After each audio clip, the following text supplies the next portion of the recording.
안녕하세요 여러분, 수익률 상승에 도움을 드리고 싶은 헬퍼입니다. 금일 진행은 이제 간단한 마감 시황 설명드리고요. 그 다음에 이제 프로그램 매매 좀 살펴보고, 오늘 일중 수급 차트 한번 코스피 200 선물, 코스닥 살펴보도록 하고요. 그 다음에 이제 코스피 관련해서 6월 선물 만기 이후로 현 선물 수급, 그리고 이제 올해 이제 코스피 수급 차트 살펴보도록 하고요. 코스닥도 똑같이 살펴보도록 하겠습니다. 그 다음에는 이제 코스피, 코스닥, S&P, 나스닥 차트 보기에 앞서서 먼저 이제 밸류에이션 지표들부터 좀 살펴보도록 하겠습니다. 그리고 이제 일단 먼저 일드갭부터 살펴보도록 하고요. 일드갭 이제 코스피, 코스닥, S&P 같이 일드갭으로 밸류에이션 지표 살펴보고, 그 다음에 이제 코스피랑 코스닥 신용잔고 추이 살펴보도록 하고요. 그 다음에 이제 S&P, 나스닥, 코스피, 코스닥에 대해서 이제 M2, 통화량 M2 대비해서 지금 증시가 이제 고평가인지 저평가인지 살펴보도록 하고요. 그 다음에 이제 수출액이랑 미국 ISM 제조 지수 좀 업데이트 된 거 있어서 그 부분 어제 수출액은 간단하게 보긴 했지만 살펴보도록 하고요. 그 다음에 이제 코스피 이제 시가총액을 월간 이제 한국 수출액으로 나눈 지표 살펴보고, 그걸 이제 밸류에이션 한번 살펴보고요. 그 다음에 이제 글로벌 GDP를 통해서 이제 코스피랑 S&P 밸류에이션 살펴보고, 이제 하일드 스프레드로 이제 장기 추세, 중기 추세, 단기 추세 위험 선호 현상인지 회피 구간인지 조금 살펴보도록 하겠습니다. 리포트로도 조금 어제 있었던 간단한 지표들 발표들이나 이런 거 좀 살펴보도록 하고요. 그 다음에 이제 다 살펴봤기 때문에 이제 그 다음에 이제 차트들 좀 지수들 차트 살펴보고, 코스피 안에 있는 내재 변동성, 필라델피아, 니케이, 유로스톡스 항생, 상해 전망, 달러 인덱스, 달러 원, WTI, 금, 국고채 10년들, 미국채 10년 금리 살펴보고, 보유하고 있는 키스콜딩스나 현대해상, DB손보, KT 종목 살펴보고, 매도는 좀 했지만 관심 있게 보고 있는 효성화학, 제일제당, DLNC, LG전자, GS 종목 살펴보도록 하고요. 오늘은 이제 목요일이기 때문에 LG화학, 포스코, 한국금융주도, 테슬라 종목들 차트랑 절대가치평가, 상대가치평가 같이 살펴보도록 하겠습니다. 네, 그럼 이제 간단하게 오늘 증시 같은 경우에 이제 코스피 한 1% 하락을 하였고, 코스닥은 한 0.1% 정도 상승을 하였습니다. 검은 색깔 선이 이제 코스피 200이고요. 파란 색깔 구간이 프로그램 매도인데, 오늘 거의 유사하게 흘러갔었고요. 프로그램 매매도의 주체는 이제 외국인과 기관이었습니다. 외국인 1000억 정도, 기관 한 1600억 정도 프로그램 매도가 있었고요. 코스피 수급 같은 경우에는 개인은 오늘 거의 약 한 9,400억 정도 매수가 있었고, 외국인과 기관은 조금 방향성이 다른 게 이게 카뱅 우정사업본부 이제 그 블록딜 영향이죠. 그렇기 때문에 그 전 거를 봐야 되기 때문에 기관이 한 5,700억 정도 매도가 있었고요. 오늘 현물 같은 경우에는 외국인 한 3,800억 정도 매도가 있었습니다. 코스피 200 선물 같은 경우에는 개인이 한 1,800억 정도 매수가 있었고요. 그 다음에 이제 외국인과 기관 이제 400억, 200억 정도 매도가 있었습니다. 선물은 크게 움직임은 없었고요.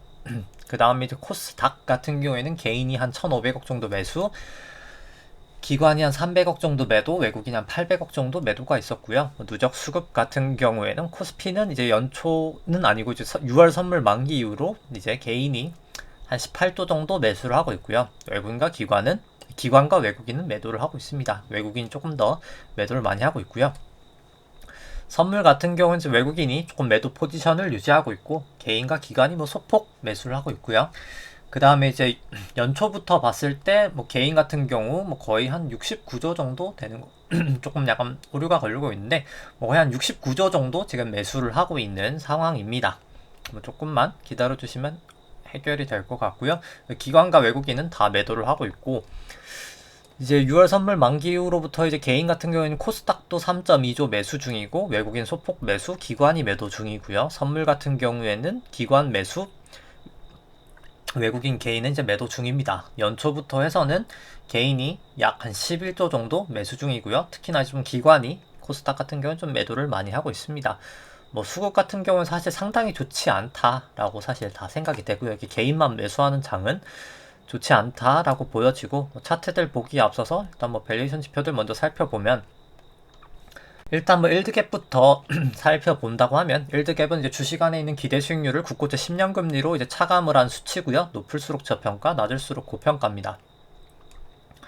뭐 따라서 일단 뭐 2019년 이후부터만 봤을 때는 뭐 지금 밸류에이션 부담은 있는 구간이다. 뭐 최근에 주식 좀 빠져서 조금 뭐 해소가 되긴 했지만 여전히 절대량으로는 절대치로는 조금 밸류에이션 부담은 있어 보인다 라고 생각을 하고요. 뭐 좀 긴 시계열로 봤을 때도 충분히 밸류에이션 부담은 있어 보인다 라고 생각을 합니다. 뭐 코스닥 같은 경우도 2018년 부근까지 떨어졌던 건 아니지만 좀 이제 사실 방향성이 이제 위로 와서 좀 약간 좀 조심을 할 구간이다 라고는 보여지고요. S&P랑 코스피랑 같이 이제 좀 돼 있는 일드갭 같은 경우에는 원래 뭐 방향성이 같이 가다가 패권 전쟁하는 그 거의 시점부터 좀 약간 미국 쪽이 조금 더 밸류에이션에 고평가를 받고 있다라고는 보여집니다. 근데 다만 뭐 패권 전쟁 거의 그 미중 부역 분쟁이 결국 이제 결판이 나겠죠. 근데 미국의 승리로 끝나면 결국 미국도 좀 약간 우리나라랑 키 맞추기가 되리라고는 생각을 하고요. 일단 뭐 두 나라다. 특히 이제 미국 쪽이 조금 더 밸류에이션 부담은 있어 보인다라고는 생각이 됩니다. 그 다음에는 이제 국고채 10년 금리로 차감한 게 아니라 나눈 일드갭이고요. 조금 더 이제 금리에 민감한 모델입니다. 뭐 좀 충분히 밸류에이션 부담이 있어 보이고요. 좀 짧은 시계열로 보더라도 충분히 밸류에이션 부담이 있어 보인다라고 생각을 합니다.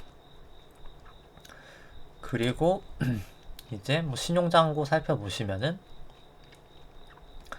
뭐 코스피랑 뭐 코스닥 합산 신용잔고 일단 먼저 살펴보면은 25조를 다시 또 돌파를 했고요. 계속 조금씩 다시 이제 늘어나고 있습니다. 사상 최고치가 이제 25조 6천억 정도 됐었는데 뭐 거의 사상 최고치 수준이고요. 뭐 절대치로 봤을 때 상당히 좀 우려스러운 부분이 있다라고 보여지고 신용장고를 코스피 시총으로 나눈 수치도 상당히 높은 구간에서 좀 빠지고 있거든요. 충분히 조심을 해야 된다라고 보여지고요.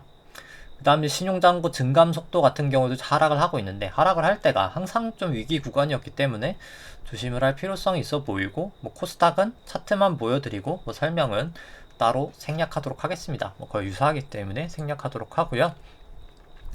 그 다음에 이제 이 지표 같은 경우에 S&P를 M2 통화량 지표인 M2로 나눈 수치고요. 이건 역으로 이제 통화량 대비해서 높을 때가 주식이 고평가, 낮을 때가 이제 저평가입니다. 지금 같은 경우 닷컴 버블 이후로 S&P는 사상 최고가라고 보시면 될 것 같고요. 통화량 대비해서 나스닥도 상당히 높은 구간이다. 좀 통화량 대비해서는 비싸 보인다 라고는 생각이 되고요.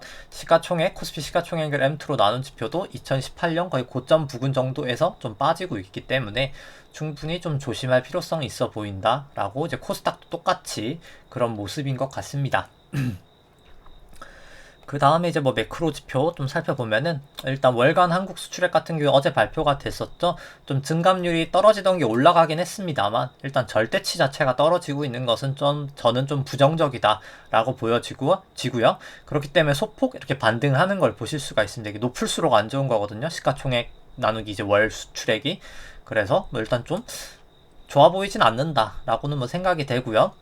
그 다음에 이제 미국 ISM 제조업 지수 같은 경우 이제 이 리포트를 보면서 보시죠. 이제 뭐 예상치가 한 58.6 정도 됐었는데 8월 ISM 제조업 지수가 59.5로 뭐 좋게 나온 건 사실입니다. 뭐 코로나19 재확산으로 뭐 약간 뭐 이런 가지 문제점은 좀 있었지만 여전히 일단 기업 심리는 좀 낙관적이다라고는 생각이 되고요. 뭐 저도 일단 뭐 실적 자체라기보다 그 심리 자체가 뭐 나쁜 구간은 아니다라고 보여집니다. 그냥 다만 이런 거죠. 뭐 상황이 다 좋은 건 맞는데 그 좋은 거 대비해서 좀 너무 많이 올랐다라고는 생각이 되는 구간이다 라고는 보여지고요. 미 제조업 지수 뭐 약간 반등은 하고 있지만 뭐 분명히 좀 약간 우려되는 부분이다. 약간 피크아웃은 우려되는 부분이다 라고는 생각을 합니다. 그 다음에 이제 월간 이제 시가총액을 월 수출액으로 나눈 지표 같은 게 아까 보셨다시피 원래 한 36배 정도 넘어가면 항상 고점을 쳤었거든요. 이미 친 상황에서 좀 지금 위에 있는 구간이라 충분히 밸류에이션 부담은 수출액 대비로도 있어 보인다 라고 생각을 하고요. 시가총액을 글로벌 GDP로 나눈 수치도 이미 다 고점을 넘어버렸죠. S&P도 마찬가지고 그래서 뭐 둘 다 조심을 해야 된다 라고 생각이 되고요. 그 다음에 이제 하이힐드 스프레드 장기 구간이 200일 이동평균선으로 봤을 때는 뭐 아직은 200일 이동평균선 하회하고 있어서 뭐 지금 당장은 장기 추세는 일단 위험 선호 구간이다 라고는 아직까지는 보여지고요. 중기 추세인 120 이동평균선도 아직은 하회하고 있어서 지금도 일단 중기 추세도 아직은 위험 선호다. 그리고 단기 추세인 52동 평균선 보더라도 아직까지는 하회를 하고 있기 때문에 아직까지는 미국은 여전히 일단 위험 선호 구간이다 라고는 아직까지는 볼 수 있을 것 같습니다. 그 다음에 이제 차트 보시면은 일단 뭐 코스피보다 제가 봤을 때 코스피 200이 더 맞기 때문에 200으로 설명드리도록 하겠습니다. 일단 뭐 오랜만까지는 아니지만 장기 추세부터 한번 살펴보면은 1998년도부터가 이제 우리나라 새로운 파동이라 그러고 생각이 되고요. 여기까지가 1파. 이제 닷컴 버블 때까지죠. 닷컴 버블 때까지가 1파. 닷컴 버블 하락 2파. 금융위기 전까지 3파. 금융위기 하락부터 지루했던 조정이 이제 4파. 그 다음 17년, 18년 상승이 5파로 이제 큰 1파 완성된 것 같고요. 미중무역 분쟁 A파. B파, 코로나 C파 해서 이제 2파까지 완성돼서 파동이 끝났다라고 생각합니다. 2파까지도. 그 다음에 지금 이제 3-1파였다라고 보여지고요. 이제 이 부분부터 여기까지 해서 한번 채널링을 해봤을 때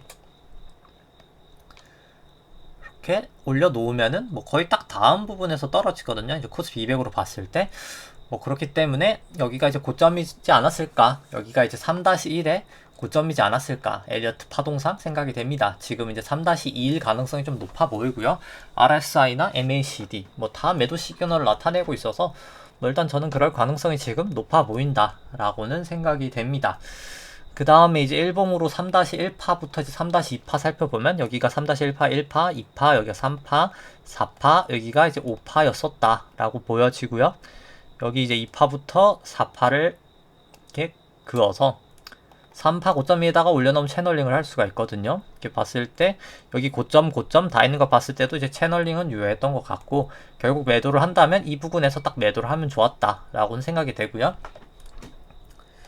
뭐 늦게라도 했으면 뭐 여기 이제 2파랑 4파가 깨지는 여기를 했었으면 좋았을 것 같다라고 생각이 되고 그 다음 여기가 그럼 이제 2파라고 치면 2파의 A파, 여기가 2파의 B파, 그 다음 이제 2파의 B파가 여기까지죠. 이제 2파의 여기가 B파, 제가 좀 글씨를 잘 못 쓰는데 이제 여기가 이제 2파의 지금 10파 구간이다 라고 보여지고요. 2파의 10파는 이제 5파로 1, 2, 3, 4, 5로 가거든요. 여기가 이제 1파, 여기가 A, B, C로 2파, 여기가 이제 1, 2, 3, 4, 5로 3파, 여기가 지금 4파, 그 다음에 이제 5파지 않을까 라고 생각을 하는데 이 5파도 채널링을 해본다고 치면은 여기 5파 고점과 이제 10파의 5파를 채널링 해본다고 치면은 여기 이제 B파의 고점을 그어서 여기다 A파 저점에다가 채널링을 딱 해본다고 치면은 여기도 뭐 딱 두 개가 딱 다이죠. 여기 이제 쐐기형으로 내려갔던 것 같은데 A파가 그렇게 치면은 막 이 부분 정도까지 뭐 한 393, 394 뭐 이 정도 아니면 살짝 하회했다가 이렇게 딱 반등하지 않을까 라고는 생각이 됩니다. 뭐 그래서 일단 여기가 만약에 3-4가 아니다 라고 생각을 할 거라면은 여기 이제 저점이 이제 1파랑 겹치면 안 되거든요. 1파든 여기든 1파가 여기기 때문에 뭐 사실 여기로 볼 수도 있긴 하고요. 424라고 볼 수도 있는데 일단 뭐 그냥 여기가 만약에 1파일 수도 있기 때문에 여기까지가 1파일 수도 있다라는 걸 감안했을 때는 일단 1차적인 좀 약간 위험 신호 구간은 422.86이고요. 뭐 사실 이론상 뭐 424.26까지 올라도 뭐 크게는 상관없습니다. 제가 봤을 때 여기가 1파니까 뭐 사실 더 정확하게 한다면 뭐 424.26을 넘어가면 안 되긴 하고요. 그래서 뭐 일단 여기를 뚫리면 조금 뭔가 이상한데 하고 여기 424가 확실히 뚫리면 이제는 뭔가 이제 일단 여기가 확실히 C의 4는 아니구나 라고는 뭐 생각을 할 수 있는 상황일 것 같습니다. 일단 그 상황이 오면 그때 조금 약간 파동 카운팅을 다시 해야 되지 않을까 라고는 생각을 하고요. 그래서 뭐 저 같은 경우는 뭐 사실 뭐 439포인트 정도? 이 정도부터 사실 한 100%에서 한 110% 정도 해지를 하고 있습니다. 이렇게 해지를 하다가 여기서 좀 튀는 거 보고 이제 그날 해지를 좀 풀었다가 다시 이날 정도 이제 여기 한 고점 정도에서 좀 해지를 해놓은 상황이고요. 다시 따라서 일단 뭐 저는 좀 지금은 422, 뭐 424를 뚫기 전까지는 조금 위험해 보인다 라고 생각을 하고 일목균형표로 보더라도 일단 뭐 다시 재차 기준선 하회하고 26일 프랭스팬 뭐 여전히 역전이 되어 있는 구간이어서 일단 뭐 지금 당장은 뭐 추세가 아주 좋아 보이진 않는다 라고는 생각을 합니다. 뭐 좀 방향성을 좀 찾아가는 구간이다 라고는 보여지고요. 일단 뭐 다 역전이 되어 있는 구간이어서 뭐 저는 좀 조심할 필요는 있는 상황이다 라고는 생각이 됩니다. 그 다음에 이제 코스닥도 코스닥 150 보시면은 제가 뭐 굳이 코스피랑 코스닥은 설명을 안 드리는 게 코스피 200과 코스닥 150이 이제 선물 시장이 있기 때문에 사실 거기가 움직임이 더 효율적이기 때문에 실제로 이제 코스피 코스닥보다는 좀 코스피 200, 코스닥 150을 조금 보시는 것을 계속해서 좀 추천을 드리고요. 뭐 그래서 일단 저도 그쪽 중심으로 이제 설명을 사실 드리려고 합니다. 일단 뭐 일봉상 전환선 기준선 다 상회하고 9일 26일 프랭스팬 뭐 다 호전돼 있어서 뭐 지금 당장 추세상에는 문제는 없다 라고는 보여지고요. 다만 뭐 결국 항상 등락이 코스닥이 더 세기 때문에 뭐 전 좀 조심할 필요성은 있지 않나 라고는 보여집니다만 뭐 일단 추세 자체는 뭐 지금은 그러니까 나쁘진 않은 상황이다 라고 생각을 합니다. 그래서 재차 해지할 때도 제가 원래는 과거에는 이제 최근에 코스닥, 코스피 좀 약간 섞었었는데 코스피 7, 코스닥 3이었는데 이번에 사실 해지를 할 땐 여기서 그냥 코스피로만 해지를 해서 뭐 사실 코스닥 올라간 거에 뭐 그렇게 피해는 없었던 것 같고요. 그 다음에 이제 S&P 같은 경우는 뭐 살펴보면은 S&P도 그냥 S&P는 사실 파동이 다르긴 합니다.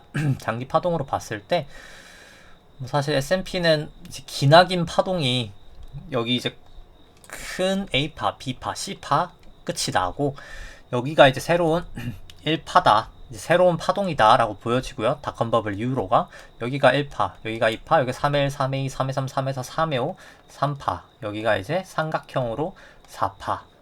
그 다음 여기가 이제 5파라고 생각을 합니다. 그렇기 때문에 뭐 사실 이 큰 파동이기 때문에 미국이 빠지면 저는 사실 더 크게 빠진다라고는 생각을 하고요. 하락폭 자체나 기간 자체도 미국이 좀 더 길지 않을까라고는 보여집니다. 미국은 5파 고점 치고 빠지기 때문에 큰 ABC지 않을까라고 생각을 하고요. 이제 마지막 이제 5파에 대해서 그 다음에 이제 그럼 여기가 코로나 저점 이후로가 1파, 여기가 2파, 여기 3파, 여기 4파, 여기가 이제 5파의 어딘가를 지금 가고 있다라고는 보여지고요. 근데 일단 뭐 미국은 파동이 그렇게 깔끔하게 뒷부분은 세지진 않기 때문에 그냥 이럴 땐 그냥 추세선을 보고 지금 뭐 추세가 다 호전이 돼 있어서 크게 문제는 없다라고는 보여지는데 뭐 전환선이든 기준선이든 기준을 정해 놓으시고 아니면 52동 평균선이든 기준 정해 놓고 한 부분이 깨지면 그냥 매도를 하면 되지 않을까 라고 생각이 됩니다. 일단 볼린저 밴드 이렇게 쭉쭉쭉 타고 가고 있다가 지금 하회하고 있는 것은 뭐 그렇게 긍정적인 모습은 아닌 것 같고요. 이제 오늘 여기서 재차 볼린저 밴드 상단에 붙여 놓느냐 아니면 여기서 이탈을 하면 좀 무너질 수도 있지 않을까 라고 뭐 생각이 됩니다. 일단 뭐 추세가 아직은 좋아서 그냥 추세 깨지고 여긴 좀 들어가면 되지 않을까 생각을 하고요. 이제 숏 포지션을 한다고 치면 뭐 나스닥도 똑같은 상황이기 때문에 뭐 부연 설명은 뭐 생략하도록 하겠습니다. 그 다음에 이제 코스피 안에 있는 내재 변동성 보면은 오늘 결국 볼린저 밴드를 하회하려고 하다가 하회를 결국 안 했습니다. 이제 저 여기를 이제 하회할지 말지가 중요하다고 어제 얘기를 했었는데 하회를 하지 않았기 때문에 좀 더 조심을 해야 될 것 같긴 하고요.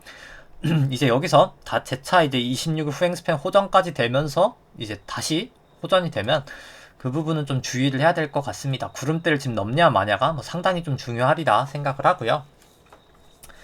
그 다음에 이제 필라델피아 반도체 지수는 제가 이제 볼린저 밴드를 이렇게 타고 갔어야 좋다라고 했었는데 위로 결국 타고 가지 못하고 딱 헤드 페이크라고 치고 지금 빠지고 있어서 좀 좋아 보이지 않는 것은 사실인 것 같고요. 근데 다만 그냥 추세상으로는 뭐 다 호전됐기 때문에 추세상은 문제 없지만 일단 머리를 닫고 이렇게 부딪혀서 떨어지는 건 뭐 그렇게 좋아 보이는 모양새는 아니긴 합니다. 니케이 같은 경우에 좀 오랜만에 구름대를 이제 넘어섰고요. 이제 지금 B파의 어딘가를 좀 가고 있지 않나 라고는 생각을 합니다. A파, B파 이제 생각이 되고요. 뭐 지금 당장은 뭐 사실 추세상은 문제는 없다라고 보여지고요. 유로스톡스도 뭐 지금 당장은 뭐 사실 추세상은 문제가 없다라고는 보여집니다. 여기서 근데 일단 여기서 이렇게 꼬리가 나면서 일단 뭐 최고점 치고 좀 빠진 건 뭐 그렇게 좋아 보이진 않는데 여기도 이제 볼린저 밴드 위로 이제 붙어서 타고 가느냐 치고 이제 빠지냐 이 부분을 좀 지켜봐야 될 것 같고요. 항생 같은 경우에도 뭐 그냥 비파에 지금 어딘가를 가고 있다라고는 보여집니다. 뭐 추세가 뭐 지금은 이제 과거보다는 훨씬 나아지긴 했는데 뭐 그럼에도 이제 그냥 저는 B에 어딘가지 않을까라고는 일단 뭐 개인적으로는 생각이 들고요. 뭐 상해종합 같은 경우에도 이제 B에 어딘가. 근데 다만 여기도 추세는 지금 당장은 뭐 나쁘진 않다. 다 호전이 이제 되었기 때문에 뭐 추세 자체는 문제는 없다라고는 보여집니다. 뭐 달러 인덱스 같은 경우에 이제 구름대 바닥까지 내려왔거든요. 그래서 여기서 이제 26일 프랭스팬 역전이 안 됐으니까 구름대를 딛고 올라갈지 이제 오늘 결국 실업률 발표가 되죠. 이제 어제 고용이 그렇게 요거는 아니고 이제 어제 민간 고용이 그렇게 좋지가 않았어가지고 사실 오히려 랠리를 했었는데 이제 오늘 과연 이제 미국 실업률이 또 어떻게 나오느냐, 그리고 어떻게 나오는지도 중요하지만 시장이 그거를 결국 어떻게 받아들이느냐, 어제 그 얘기를 하려고 했었다가 안 했었는데, 결국 뭐 시장이 뭐 바이든 대통령이 뭐 대면 뭐 빠진다 하지만 결국 올라갔듯이, 사실 시장이라는 게 어떻게 반영할지는, 실업률이 그럼 높게 나온다고 시장이 꼭 올라갈까요? 뭐 높게 나온다고 내려갈까요? 라면 사실 그건 아무도 모르는 거거든요. 뭐 일단 발표가 나서 시장이 일단 어떻게 반응을 할지 뭐 그거를 좀 봐야 되지 않을까라고 생각을 하고, 실제로 저는 그렇기 때문에 뭐 이런 데이터 발표나 어떻게 보면 이렇게 좀 주관적으로 생각할 수 있는 거, 결국 뭐 뉴스나 이런 건 뭐 저는 그렇게 사실 그냥 보기는 보고 뭐 다 이렇게 말씀은 드리는데, 뭐 저는 사실 그렇게 막 엄청 챙겨서 막 중요하다고는 생각하진 않습니다. 결국 그 반응이 중요하고, 뭐 그냥 제가 이제 보는 그런 이런 그냥 펀더멘털적인 딱 이거는 그냥 딱 답이 있잖아요. 밑에 있네 위험 선호, 위에 있네 위험 회피, 딱 이런 좀 명확한 거를 좋아하긴 하거든요. 그게 아닌 이상 사실 사람이 되게 자기한테 맞는 데이터만 보게 되긴 하거든요. 그래서 뭐 그런 거는 조금 피하는 게 맞지 않을까라고 생각이 들고, 여기서 이제 반등을 하냐 마냐가 오늘 좀 정해지지 않을까. 여기 이제 역으로 볼린저 밴드를 이제 벌어지면서 하락하면서 타고 가느냐, 여긴 좀 헤드 페이크로 결국 치고 올라가느냐를 지켜봐야 될 것 같고, 뭐 달러 원도 뭐 비슷한 모양이다 라고는 보여집니다. 근데 달러 원 같은 경우는 일단 기준선을 하회하진 않았다. 조금 더 달러 인덱스보다는 나아 보인다 라고 생각을 하고요. 뭐 WTI 같은 경우는 이제 기준선 위에서 뭐 일단 지금은 그냥 좀 약간 쉬고 있는 것 같긴 합니다. 여기서 이제 구름대를 넘기면서 26일 프랭스팬이 이제 넘어가야 뭐 조금 더 추세가 위로 확실할 것 같다라고 보여지고요. 금선물 같은 경우에도 뭐 크게 움직임은 없는데, 뭐 저 같은 경우는 사실 실질금리가 테이퍼링한 위로 갈 수밖에 없다라고 보기 때문에 그때 좀 빠졌다가 빠지는 그때 조금 담으면 좋지 않을까. 그 이후로부터는 상당히 금은 좀 괜찮을 거다라고 생각이 되고요. 국고치 10년물 같은 경우 오늘 그냥 보합이었습니다. 뭐 오늘 또 외국인 좀 매도가 있었기 때문에 좀 보합세였었고, 뭐 다만 일단 아직까지는 다 호전이 돼 있기 때문에 구름대 하회하는 거 빼고는 저는 좀 상방으로 가지 않을까라고는 뭐 개인적으로 보고 있고요. 미국채 10년물도 마찬가지입니다. 지금 이제 구름대를 밑으로 깨냐 위로 깨냐일 것 같은데, 저는 뭐 좀 올라가지 않을까, 뭐 구름대 안에 들어가 있는 모습도 그렇고 추세를 봤을 때 저는 좀 올라가지 않을까라고는 뭐 개인적으로 생각을 하고요.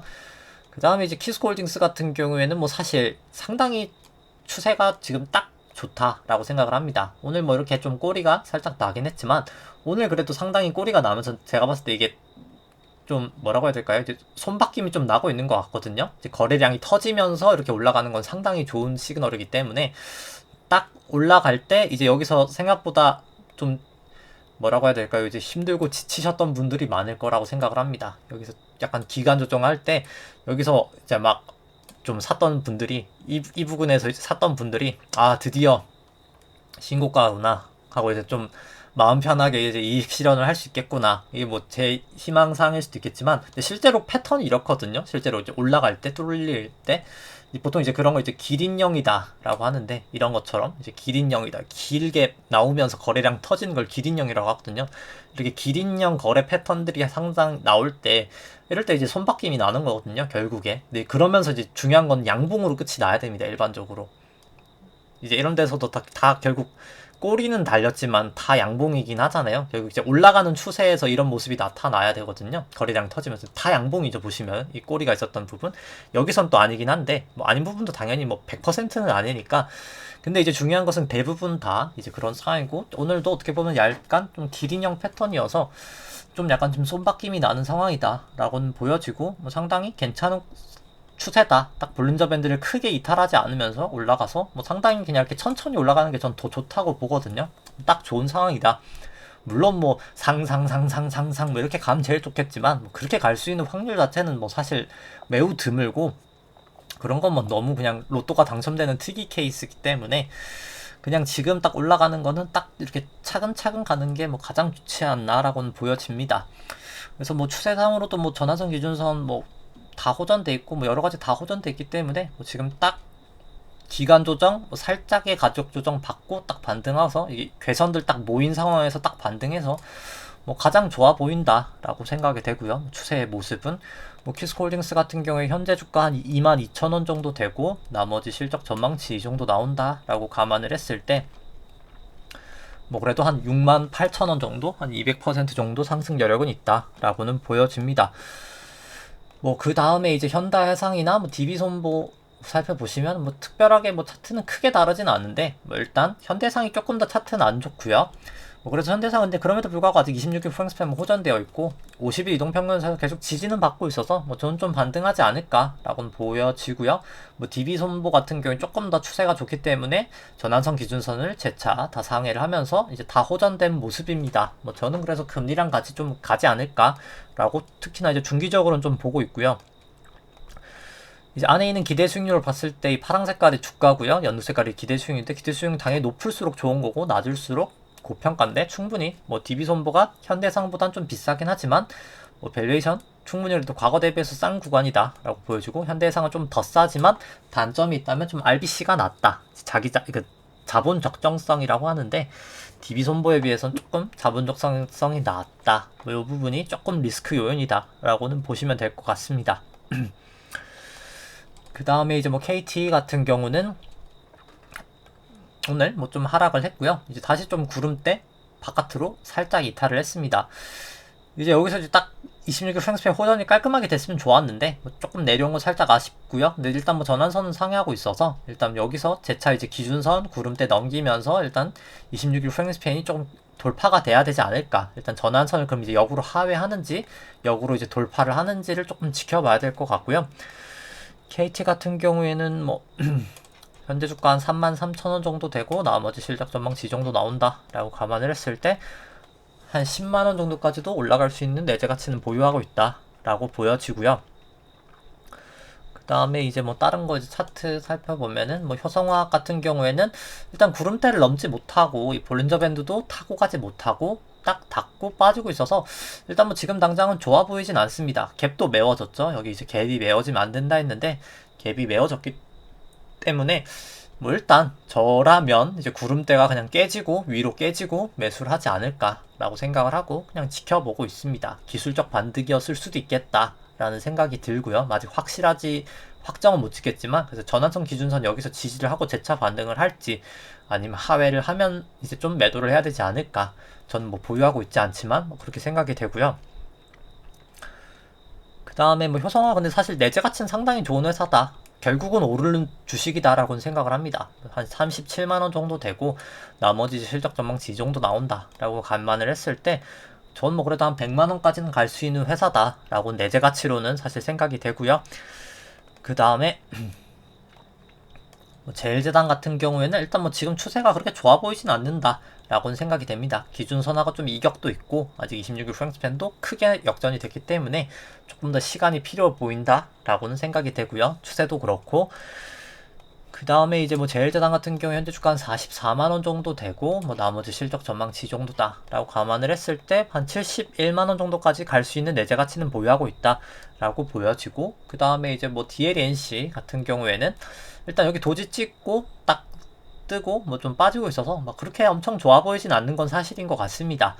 그래서 이제 저라면 그냥 좀 비싸게 사더라도 구름대 넘어야 최소한 50 이동평균선이야 좀 넘어야 될 것 같긴 하고요. 기준선이 먼저 밑으로 깨질지 50 이동평균선이 위로 깨질지를 좀 지켜봐야 될 것 같습니다. 뭐 적어도 26일 프랭스팬이라도 좀 호전되는 걸 보고 사는 게 맞다라고는 보여지고요. DLNC 같은 현재 주가 한 14만원 정도 되고 나머지 실적 전망치 이 정도 나온다 라고 감안을 했을 때 뭐 사실 배당 수익률 우선주 거의 반값이어서 우선주는 사실 배당 매력은 있다라고 보여지고, 근데 다만 일단 추세는 좋지 않다. 그리고 이제 내재 가치도 본주로 감안하더라도 한 38만원까지는 갈 수 있는 회사다 라고는 보여지고요. 그 다음에 이제 LG전자 보시면은 일단 뭐 LG전자 아직까지는 다 추세가 다 역전이 됐기 때문에 추세는 뭐 여전히 좋지 않다라고는 보여지고요. 그 다음에 현재 주가 14만원 정도 되고 나머지 실적 전망치 이 정도다 라고 감안을 했을 때 뭐 한 목표 주가라기보다 뭐 내재 가치는 한 24만원 정도까지는 사실 갈 수 있는 회사다, 사실 그 정도 가치는 있는 회사다 라고 보여지고, GS 같은 경우에는 일단 뭐 기준선 위에서 지금 있는데 일단 뭐 26일 프랭스팬이라도 최소한 저는 좀 호전이 돼야 되지 않나 라고 일단 뭐 좀 지켜보고 있습니다. 뭐 특별하게 추세가 엄청 안 좋지도 엄청 좋지도 않다, 뭐 조금 더 시간이 필요해 보인다. 조금 더 지켜봐야 될 것 같다. 뭐 그 정도 느낌인 것 같고요. GS 뭐 현재 주가 한 42,000원 정도 되고 나머지 이제 실적 전망치 이 정도다 라고 감안을 했을 때 뭐 내재 가치는 한 10만원 정도까지는 갈 수 있다 라고는 생각이 됩니다. 그 다음에 이제 오늘 볼 종목들은 LG화학, 이제 포스코, 한국금융지주, 테슬라 살펴보면은 LG화학 같은 경우에는 현재 주가 한 71만원 정도 되고 나머지 이제 실적 전망치 이 정도 나온다 라고 감안을 했을 때 뭐 저는 뭐 지금이 거의 적정 주가 수준이다 라고 생각이 됩니다. 한 62만원 나오니까 지금 이 정도 LG화학 좀 빠진 지금 주가가 뭐 이건 사실 그리고 이제 지주사 할인을 하진 않은 거거든요. 할인을 하지 않았을 때 지주사 디스카운트를 안 했을 때 그냥 뭐 이 정도가 적정하다 라고는 뭐 생각이 됩니다. 뭐 디스카운트를 하면 뭐 더 떨어질 수도 있겠지만 디스카운트를 안 했을 때는 그냥 뭐 적정하다 라고 보여지고 그 다음에 상대가치 평가로 봤을 때 뭐 기대 수익률이 뭐 좀 높아지긴 했습니다. 뭐 높아지긴 했는데 뭐 그럼에도 불구하고 지금 그럼 엄청 싸냐 라고 했을 때 과거 대비해서 엄청 싸진 않죠. 그렇기 때문에 뭐 엄청 과거 대비해서 이만큼보다 비싼 건 아닌데 뭐 그렇다고 뭐 엄청 싼 것도 아니다. 막 엄청 손이 가는 그런 상황은 아니다 라고는 생각이 됩니다. 근데 이제 분명한 것은 매번 이야기하지만은 저 같은 경우에 이제 실적 전망치가 결국 연구 성장률 3.5%로 설정을 하고 뭐 캐펙스 4조 뭐 실적을 이 정도다라고 감안을 했는데 뭐 배터리가 정말 LG 배터리가 워낙 잘 돼가지고 막 그냥 날아갈 수도 있잖아요. 그냥 배터리가 막 사업이 막 정말 말도 안 되게 잘 될 것 같다. 앞으로 이 성장률 3.5도 아니고 뭐 26년 실적, 27년, 8년 실적이 정말 엄청 잘 나올 것 같다라고 하면은 당연히 훨씬 더 많이 올라갈 수도 있고요. 제가 이제 한 거는 이 정도 매출이 나올 것 같고 뭐 영업이익 이 정도를 했을 때 밸류에이션이 이제 이 정도다 라고 생각을 하시면 될 것 같습니다. 뭐 제가 한 게 당연히 정확한 값이 아닐 수 있기 때문에 뭐 그 부분은 이제 감안을 하시면 될 것 같고요. 그 다음에 이제 뭐 차트 살펴보면 LG화학이 여기 있죠. 근데 이제 LG화학 보면은 일단 뭐 차트가 뭐 신저가 기록하면서 뭐 사실 다 하회를 하고 있기 때문에 일단 뭐 지금 뭐 떨어지는 칼날을 굳이 잡을 필요는 없다 라고는 보여집니다. 지금 볼린저 밴드 이렇게 타고 지금 떨어지고 있죠. 볼린저 밴드 타고 떨어지는데 뭐 저가 만약에 기술적 그냥 분석으로 매수를 한다고 치면은 이렇게 빠지다가 결국 볼린저 밴드 다시 이렇게 붙은 상태로 올라가는 게 아니라 딱 뭐 이런 식으로 볼린저 밴드는 여기 있는데 이걸 확실하게 몸통까지 딱 벗겨서 나오면 그땐 좀 뭐 그냥 트레이딩 관점에서 잠깐 좀 들고 갈 수도 있겠다라고 보여지는데 뭐 지금 뭐 떨어지는 컬러를 뭐 굳이 잡을 필요는 없지 않나. 근데 이제 뭐 RSI 같은 경우는 조금 과매도 시그널은 나오고 있어서 뭐 언제든 기술적 반등은 조금 있을 수 있는 구간이지 않나 라고는 뭐 생각이 됩니다. 그 다음에 이제 포스코 살펴보면은 포스코 같은 경우에 현재 주가 뭐 34만원, 나머지 뭐 성장률, 포스코는 당연히 뭐 철강 산업이 지금 성장률이 높진 않기 때문에 1%로 좀 보수적으로 설정을 했고요. 나머지 이제 실적 전망치 이 정도 나온다라고 감안을 했을 때 뭐 저는 뭐 한 150% 정도 사실 상승할 수 있는 여력은 있다라고 보여집니다. 뭐 포스코는 사실 뭐 저평가다라고는 생각이 되고요. 그 다음에 이제 뭐 상대 가치 평가로 보더라도 뭐 지금 주가 좀 최근에 빠졌기 때문에 비싼 구간은 확실히 아니고 오히려 뭐 싼 편에 속한다 라고는 사실 생각을 합니다. 뭐 충분히 더 올라갈 수 있는 메리트는 있다 라고는 생각이 들고요. 상대가치 평가로도 그리고 뭐 차트 같은 경우에도 이제 조금 약간 반등은 하고 있어서 근데 이제 여기 이게 그냥 B일지 아닐지 좀 지켜봐야 될 것 같은데 일단 뭐 기준선은 이제 넘었으니까 만약에 이제 오늘 매수를 한다면 매수를 할 수는 있었겠는데 그럼 이제 기준선에 재차 하회하면 뭐 매도하겠다 뭐 이런 마음으로 매수를 하면 좋을 것 같고요. 뭐 조금 더 추세를 보고 매수한다고 치면 구름대 넘어설 때 아마 26일 프랭스팬도 호전될 것 같아서 그 모습을 조금 보고 사는 게 뭐 추세적으로는 조금 더 안전하지 않을까. 그리고 재차 뭐 구름대 깨지면 뭐 매도한다 뭐 이런 식으로 생각하면 되지 않을까 생각을 하고요. 그 다음에 한국금융지주 같은 경우에는 뭐 좀 주가가 빠지면서 기대 수익률이 높아지고 있습니다. 그래서 뭐 사실 이 회사는 제가 뭐 가끔 얘기하지만 사실 길게 투자하기엔 상당히 좋은 회사다라고는 뭐 길게 투자하기엔 지금도 사실 상당히 주가는 뭐 엄청 싼 것까지는 아닌데 뭐 그래도 사실 싼 편이다라고 속하는 이제 회사다라고 생각을 하고요. 상대가치 평가로 봤을 때는 뭐 개인적으로 제가 좀 좋아하는 회사긴 합니다. 좋아하면서도 지금은 들고 있지는 않은데 왜냐면 뭐 안 들고 있는 게 뭐 제가 올 초에였나요? 뭐 방송 들으시면 제가 뭐 이때는 계속 들고 있었거든요. 거의 한 이 정도까지 들고 있었던 것 같은데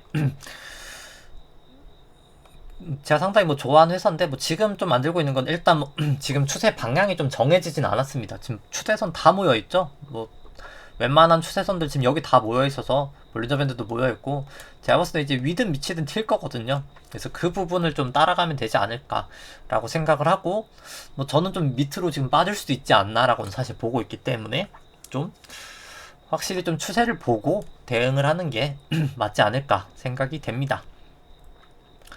그 다음에 이제 뭐 테슬라 같은 경우에는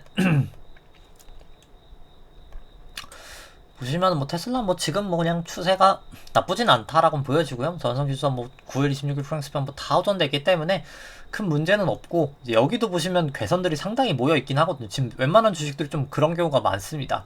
모여 있어서 이제 여기를 이렇게 쫙 벌어지면서 좋은 형태로 올라갈지 이렇게 딱 좋아 펼쳐지면서 딱 전형적인 상승 추세가 탈지 아니면 이제 모아져서 그냥 밑으로 이제 꽂을지 이제 그거를 좀 지켜봐야 될 것 같습니다. 여기도 볼린저 밴드 딱 치고 빠져서 헤드 페이크로 이렇게 빠질지 아니면 재차 붙이면서 볼린저 밴드 이렇게 타고 갈지 뭐이 부분 좀 추세를 확인하고 저는 가는 게 맞지 않을까라고는 생각이 되고요. 그래서 뭐 오늘 드릴 이야기는 뭐 다 드린 것 같고요. 제가 뭐 오늘 뭐 사실 좀 이야기를 회사에서도 뭐 좀 했었는데 뭐 사실 저 같은 경우는 사실 인플레이션이 상당히 우려가 됩니다. 네, 사실 상당히 우려가 되고요. 이제 요즘 뭐 계속 비슷한 얘기를 하고 있는데 우리나라가 금리를 먼저 올렸죠. 이제 우리나라가 먼저 금리를 올렸는데 뭐 그럴 수밖에 없었던 이유가 있습니다. 왜냐면은 당연할 수밖에 없었던 건데 우리나라가 초과지급 준비금이 이제 이렇게 먼저 빠지고 있거든요. 먼저 빠지고 있기 때문에 우리나라는 그리고 이제 여기 예대율을 제가 표시하지 않았지만 우리나라 예대율 뭐 거의 100% 되죠. 뭐 100% 넘는 데도 있고 뭐 엄청납니다. 예대율이 우리나라는 뭐 대출을 좋아하는 민족이기 때문에 부동산도 사고 뭐 주식도 사고 뭐 정말 뭐 그냥 뭐 대출을 장려를 하죠. 뭐 저도 뭐 대출을 좋아합니다. 좋아하는데 뭐 대출이 나쁜 건 아닌데 뭐 그만큼 이제 대출을 많이 했기 때문에 우리나라는 어떻게 보면은 이미 예대율이 100%인 상태에서 초과 지급 준비금이 빠지기 때문에 딱 기준금리를 올릴 수밖에 없는 딱 전형적인 지금 상황이거든요. 그렇기 때문에 딱 기준금리를 올릴 수밖에 없는 상황이고 미국은 역으로 예대율 보시면은 예대율이 뭐 역사적으로 지금 가장 낮은 상황입니다. 예대율 보시면은 뭐 또 60%를 하회하고 있죠. 상당히 낮은 상황입니다. 예대율이 원래 이렇게 됐어. 이게 예대율이라는 게 물가 사이클이랑 딱 같이 가거든요. 그래서 이렇게 예대율이 높아졌다가 지금 빠졌기 때문에 당연히 이제 이때가 약간 디플레이션이었던 거고요.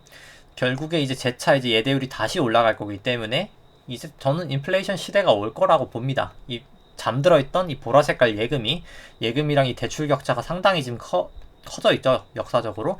이게 결국 간극이 이제 메워지면서 저는 이제 인플레이션은 발생할 수밖에 없다라고 생각을 하고 이제 어제도 얘기를 했던 거라고 생각을 하는데 이제 이 좀 물가 차트로 보시면은 콘트라 TF 파동이라고 50년짜리 파동이 있거든요. 30년에서 50년짜리 여기까지 이렇게 쭉 저물가 상태에서 여기까지 쭉 고물가 1970년 80년 부분 왔고요. 2020년 부근까지 저물가 50년 왔고요. 향후에 제가 봤을 때 50년은 생각보다 물가가 좀 높은 상태로 긴 시계열로 당연히 이게 이렇게 가진 않겠지만 완만하게 저는 물가가 아니면 이렇게 갔다가 이렇게 가서 뭐 이렇게 가든 어떤 형태로 갈지는 모르겠지만 충분히 물가가 올라갈 수 있다. 최근에 태어났고 지금 금융시장에 대응하는 사람들은 대부분 다 50년 동안 인플레이션 한 번도 경험해보지 못한 세대죠. 저도 포함해서 당연히. 그렇기 때문에 저는 생각보다 이 사이클이 그냥 50년이 아니라 몇백 년 동안 계속 이게 50년마다 이렇게 흘러가는 사이클이니 콘트라 TF 파동이 봤을 때 뭐 충분히 조금 우려스럽다라고는 생각을 합니다.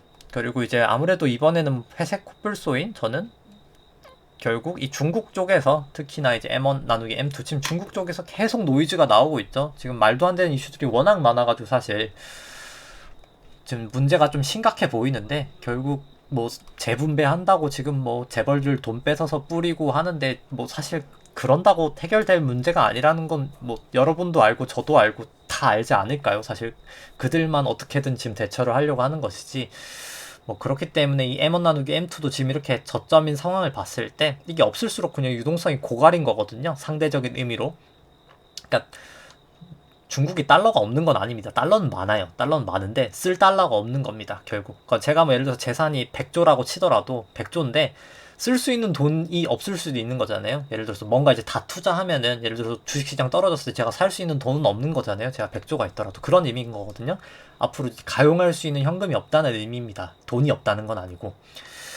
그렇기 때문에 2015년 이렇게 낮을 때 증시 붕괴가 됐었고요. 이번에도 낮을 때 지금 이렇게 무너지고 있는데 생각보다 저는 좀 중국발로 노이즈가 날 수 있지 않을까. 한국도 결국 M1 나누기 M2가 낮을 때 문제가 됐었다. 이제 IMF 때 가장 낮았었고 2008년도가 두 번째였다. 항상 좀 조심할 필요성이 있어 보인다. 특히 이제 중국발로 조심할 필요가 있고 중국발 이후에는 저는 특히나 미국 쪽 이쪽 이제 인플레이션이 미국 쪽 인플레이션이 넘어올 수 있다. 한국 이런 나라들로. 그리고 이제 충분히 한국도 이 지급준비금이 이렇게 엄청나게 쌓여있는 지급준비금이 점점 풀리면서 생각보다 물가 압력이 높게 나올 수 있다. 오늘 같은 경우도 물가 2.6% 나왔거든요. 지금 점점 사실 물가가 현실화가 되고 있습니다. 근데 지금보다도 이 지급준비금이 이게 빠지고 나서 이제 한 1년 뒤가 사실 물가가 제대로 피크거든요. 2015년부터 물가가 사실 2015년부터 이제 미국 쪽도 지급준비금 풀렸을 때 여기부터 쭉 보면 물가 올라가잖아요. 이 부분부터. 근데 지금은 뭐 사실 저는 훨씬 더 심하리라 생각을 하기 때문에 뭐 그래서 사실 제가 손보주를 지금 계속 좀 사고 있는 것도 있고요. 사실 금리 인상할 때 가장 마음 편하게 들 수 있는 게 손보주기 때문에 손보주는 저는 좀 괜찮지 않나. 금융 쪽도 마찬가지고요. 좀 괜찮게 보고 있긴 합니다. 그래서 뭐 사실 금융 섹터는 주식 좀 가지고 계신다면 좀 길게 봐서 뭐 배당도 괜찮은데 뭐 저는 뭐 배당을 중요하시기 때문에 그냥 지금 캐피탈 게인 자본 차익 얻을 때도 좀 중기적으로 봤을 때는 저는 충분히 메리트가 있는 상황이다. 금융주는 조금 관심이 필요하다 생각을 하고 금 같은 경우에는 이제 인플레이션 해지할 때 가장 좋은 자산이지만 결국에 이 실질금리가 지금 워낙 마이너스여서 플러스 올라갈 때 금이 좀 손실이 발생할 수 있어서 이 플러스 구간에 갔을 때 그때 매수하면은 인플레이션 해지하는데 상당히 도움이 되지 않을까 라고 생각을 하고 이렇게 실질금리 플러스 구간으로 갔을 때 이제 그때 에쿼티 비중이 높은 리츠에 대해서도 좀 관심을 가지지 않을까. 그 부분은 이제 올라가면서 저도 조금 더 알아봐서 좀 같이 공유를 하도록 하고요. 뭐 그때까지 일단 뭐 지금은 워낙 이제 앞으로 상장 예정인 리츠가 많기 때문에 그리고 또 리츠도 좀 밸류에이션이 필요하거든요. 리츠는 이제 FF4 아니면 AF4 뭐 이렇게 막 좀 명칭이 다른데 뭐 그 부분은 이제 뭐 그때 가서 살펴보도록 하고 뭐 그때 좀 같이 기회가 되면 그때 같이 한번 좀 정보도 같이 공유할 수 있도록 하겠습니다. 네, 오늘 방송 여기까지 하도록 하고요. 네, 좋아요와 구독 누르시면 감사하겠습니다. 이상입니다.